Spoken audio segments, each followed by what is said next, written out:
తెలుగుదేశం మహానాడులో కీలక నిర్ణయం తీసుకోనున్నారా? నారా లోకేష్కు పట్టాభిషేకం చేయనున్నారా? పార్టీ పగ్గాలు అప్పగించనున్నారా?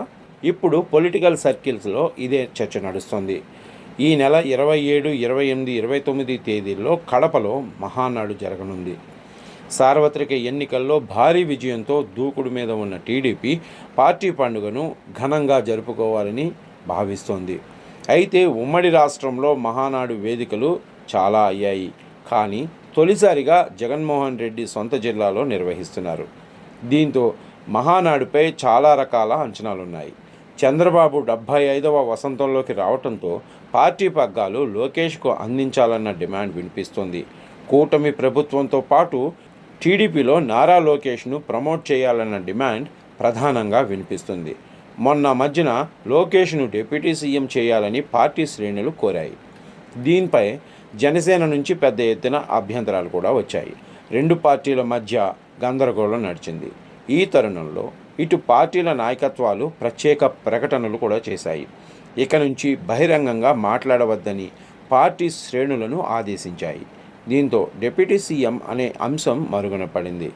ఈ తరుణంలోనే లోకేష్కు తెలుగుదేశం పార్టీలో పదోన్నతి కల్పించాలన్న డిమాండ్ తెరపైకి వచ్చింది.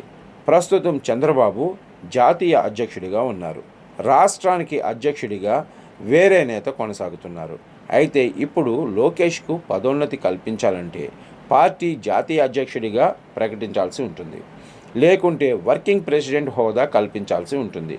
కానీ మెజారిటీ టీడీపీ శ్రేణులు మాత్రం లోకేష్కు ఏకంగా పార్టీ పగ్గాలు అప్పగించాలని కోరుతున్నాయి.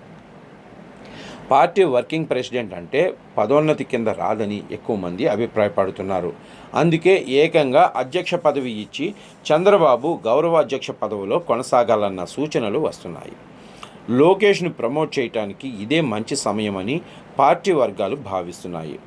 కడపలో మహానాడుకు సంబంధించి ఏర్పాట్లు శరవేగంగా జరుగుతున్నాయి.